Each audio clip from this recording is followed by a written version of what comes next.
आज के झनक सीरियल की शुरुआत होती है झनक और पराशर की हल्की फुल्की बहस से, जहां झनक आइसक्रीम खाने की जिद करती है और पराशर से पैसे मांगती है। पराशर मुस्कुराते हुए पूछता है कि आखिर इतनी तेजी से क्यों बोल रही हो, तो झनक कहती है कि कुछ नहीं, बस बता रही हूँ। इस पर पराशर भावुक हो जाता है और कहता है कि उसकी माँ भी कुछ इसी तरह की बातें करती थीं, जिनकी याद उसे झनक की बातों से आ जाती है।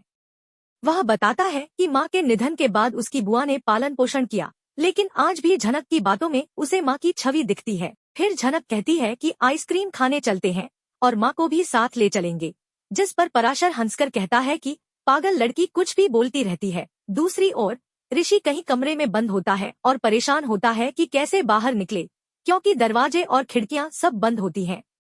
उसे चिंता होती है कि अदिति क्या सोचेगी और उससे संपर्क नहीं हो पा रहा। वहीं झनक मस्ती में अपनी सखियों के साथ जलेबियां और आइसक्रीम खा रही होती है, लेकिन माहौल तब बदलता है जब उसकी बुआ नूतन से नाराज होकर उसे ताने देने लगती है कि उसने केवल 700 रुपए की टोकरियां बेची हैं और वो और उसकी बेटी इस घर का बोझ बन गई है। बुआ उसे चरित्र पर भी तंज कसती है और कहती है कि वह सिर्फ पराशर के आसपास मंडराती रहती है। नूतन दुखी होकर जवाब देती है कि इतने सालों में भी बुआ का नजरिया नहीं बदला, लेकिन अब वह ये सब सुन सुनकर थक चुकी है। तभी झनक आ जाती है और सवाल करती है कि बुआ दादी क्या कह रही थी, और फिर पराशर भी वहां पहुंचकर बुआ को डांटता है कि वह नूतन को बार बार ताना न दे, क्योंकि उसने हमेशा घर के लिए कुछ न कुछ किया है। बुआ सफाई देती है कि वह तो बस टोकरियों की बिक्री पर कह रही थी। पराशर उसे चेतावनी देता है कि अब ये सब बर्दाश्त नहीं किया जाएगा। अंत में झनक चलने को कहती है, लेकिन उसकी बेटी कहती है कि थोड़ी देर और रुको, मैं मारू को बताती हूँ। वहीं पराशर कहता है कि अब वह ज्यादा दिन यहाँ नहीं रुक सकता। झनक पराशर से कहती है कि अगर वह यहाँ तक आया है तो क्यों नहीं ठहर सकता। वह कहती है कि शादी करके अगर वह घर बसा सकता है तो यहीं रह सकता है। पराशर गंभीर होकर जवाब देता है कि उसे अच्छे रिश्तों की भीड़ नहीं चाहिए, उसे तो बस एक सच्चा रिश्ता चाहिए था, और अगर वही नहीं मिला तो बाकी सब बेकार है। झनक भावुक होकर पूछती है कि अगर दोबारा प्यार मिले तो क्या बुरा है, लेकिन पराशर उसे याद दिलाता है कि वह तो हमेशा उस शहरी बाबू के ख्वाबों में खोई रही। उसने उस आदमी के लिए अपना सब कुछ छोड़ने को तैयार हो गई थी, लेकिन उसने न उसे अपनाया और न ही उसकी बच्ची को। फिर भी वह आज भी उसे भूली नहीं है। झनक यह सब सुनकर चुपचाप वहां से चली जाती है। दूसरी ओर एक व्यक्ति जो पराशर पर नजर रखे होता है, पुलिस को फोन करता है और बताता है कि पराशर सिमलब बोनी के पास देखा गया है। कोटा के पुलिस अधिकारी तुरंत उस इलाके की पुलिस को अलर्ट करते हैं और मेला स्थल पर पहुंचकर लोगों से पूछताछ शुरू करते हैं, लेकिन किसी को कुछ पता नहीं होता। उधर पराशर उस जगह पहुंचता है जहां उसने ऋषि को बंद कर रखा होता है।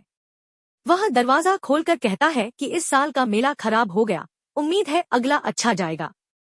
ऋषि थके स्वर में कहता है कि तकलीफ तब होती जब कोई विकल्प होता, लेकिन उसके पास कुछ नहीं था, न संसाधन, न अधिकार, न शिक्षा। उसने ताना मारते हुए कहा कि जिनके पास सब कुछ होता है वही दूसरों को गंवार कह देते हैं। पराशर उस पर शक करता है और कहता है कि वह अब शहरी लोगों पर भरोसा नहीं करता।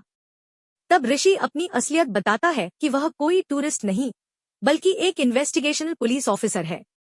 इसी दौरान मेला स्थल पर पुलिस की गाड़ियां पहुंचती हैं और पराशर के साथियों से पूछताछ शुरू हो जाती है। घर में माहौल बेहद तनावपूर्ण था।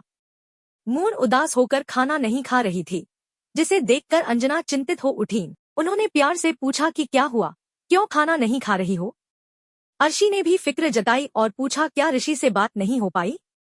अंजना ने हालात को समझते हुए कहा कि शायद इसी वजह से मून का मन भारी है, लेकिन ऋषि को यह सुनकर गुस्सा आ गया। उसने कहा वो इतना गैर जिम्मेदार कैसे हो सकता है, क्या उसे नहीं पता कि कल उसकी शादी होने वाली है।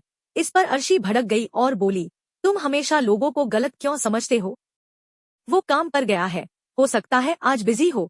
बहस बढ़ने लगी तो अंजना ने टोकते हुए माहौल शांत करने की कोशिश की, लेकिन अर्शी ने उल्टे उन्हीं पर गुस्सा निकाल दिया। अनिरुद्ध ने अर्शी को टोका कि वह बड़ों से ऐसे बात न करे, पर अर्शी ने अपने निर्णयों को सही ठहराते हुए कहा कि अगर उसने फ्लैट की बात की थी तो वो बेटी के भविष्य के लिए थी, उसमें कुछ गलत नहीं था।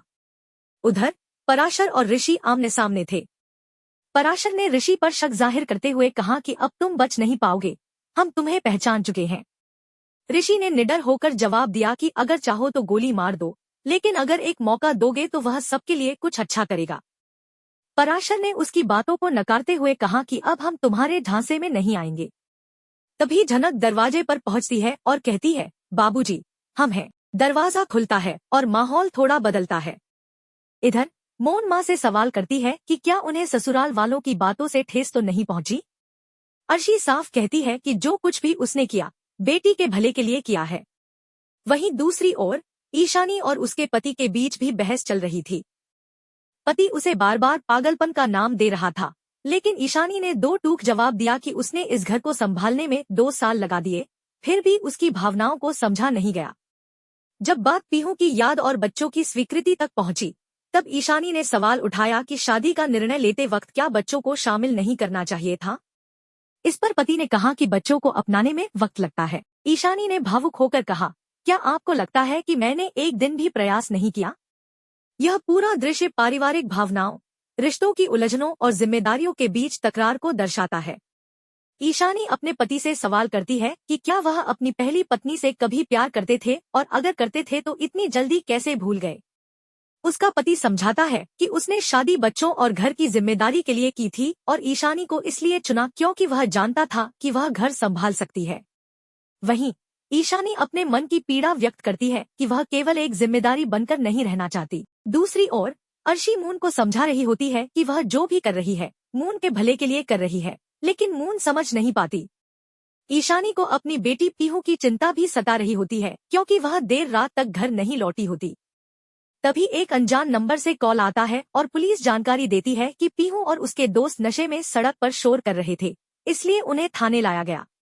ईशानी और उसका पति तुरंत थाने के लिए रवाना होते हैं।